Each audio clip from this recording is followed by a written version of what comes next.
It's been over a year since the Silent Hill transmission stream where Konami revealed the franchise is back. However, amid the new titles, Bloober Team's remake, and that one interactive TV show that we won't speak of, some wondered about the Silent Hill game that leaked earlier that year. It was reportedly meant to be released in 2021, but was delayed due to the pandemic. However, several ratings board listings indicated it still lived. And finally, at the recent State of Play, Silent Hill: The Short Message was launched, free-to-play on PS5. It's not very long, clocking in at about an hour and a half with some retries, and will likely invite comparisons to Kojima Productions' PT due to its first-person perspective. The Short Message is aiming for a more self-contained narrative, though. It tackles other heavy material like self-harm and abuse.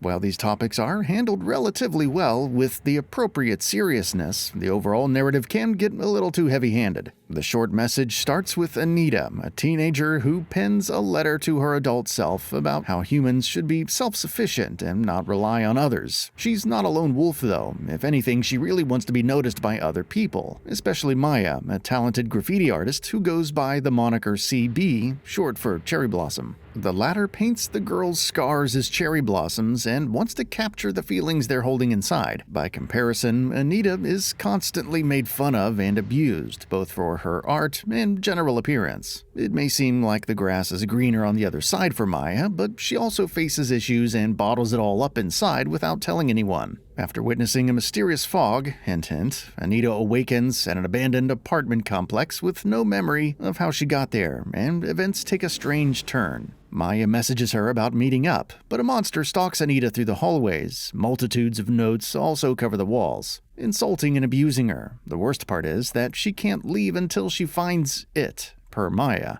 What is it? It is what you have to find, and you'll be reminded of that a fair bit. A decent chunk of the narrative is revealed in live-action sequences, as Anita struggles to remember things, much less her reason for being there. It's all set against the backdrop of a city facing industrial decline after rebuilding efforts fell through due to the pandemic. The negative effects of teenagers seeking approval online, like PT, players will revisit the same rooms, with some new ones opening up over subsequent chapters before the conclusion. The problem, especially in a supposed psychological horror title, is that some dialogues feel unnecessary. In one chase sequence where Anita flees for her life, she pleads for someone to notice her. Sure, it fits with her overall thinking in the chapter, but otherwise it feels awkward when she's trying desperately to stay alive. Some scenes will hit you while others feel like they're a bit too obvious in why Anita must endure this purgatory. Still, Fatal Waked does well as the protagonist. Some lines can feel uneven or stiff, but she delivers on the more emotional moments. Haruka Sakaguchi, who plays Maya, does a fantastic job in the live-action sequences, excluding an air of mystery and that inner sadness, which threatens to burst out. However, the lip-syncing on her lines doesn't quite match in many circumstances. It's probably because her dialogues were originally recorded in Japanese. It's not a deal-breaker, but it can look odd when you stop and notice. Deborah Uhara, who plays Amelie, also does a good job as the supportive friend, fighting her own personal battles to get through the days. One other performance that stands out, but not in the best way. It's almost comical due to the dialogue and delivery. Thankfully, the plot gets back on track soon after.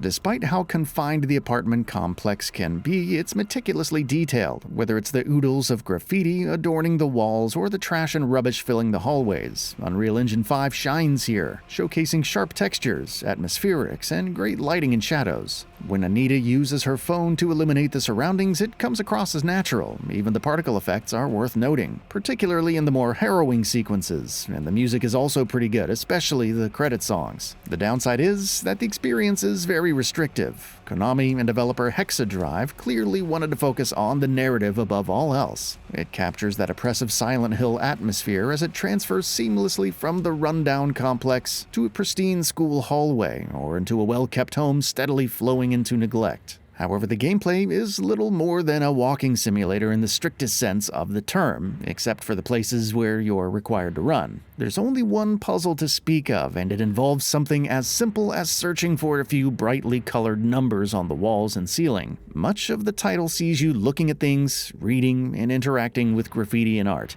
It's not like I expected combat, especially in a free title like this, but even PT had a bit more exploration-focused puzzles. There's also not many scares. Perhaps one or two overall. It's a given when considering the game's length, but more down to focus on atmosphere and narrative.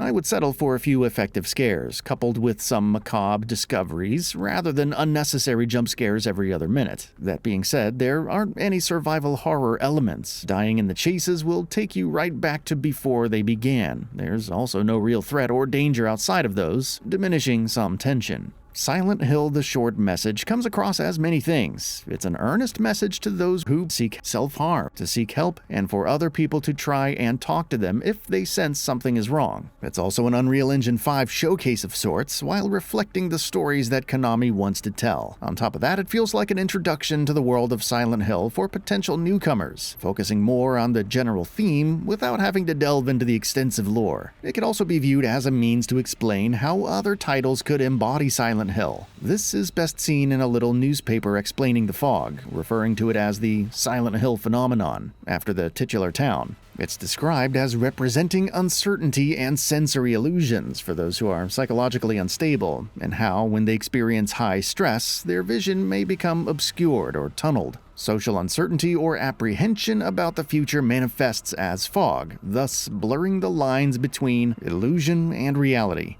It also teases that as time goes on, more and more cases of the Silent Hill phenomenon are seen. A rapid rebuilding of society with a stronger emphasis on counseling and mental health care for the young is in order. Some of the series' media has veered away from venturing to the town, and this feels like an explanation for how its influence can be spread through the world.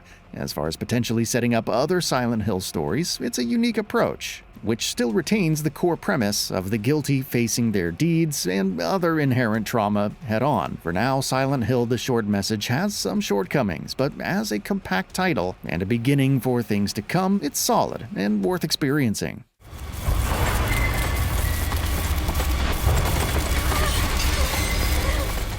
That's all for now. If you enjoy what you saw, please hit the like button. And if you're new to the channel, now is a great time to subscribe. We upload brand new videos every single day. After subscribing, don't forget to enable all notifications by clicking the bell icon. Thanks for watching this video, and we'll see you next time, right here on GamingBolt.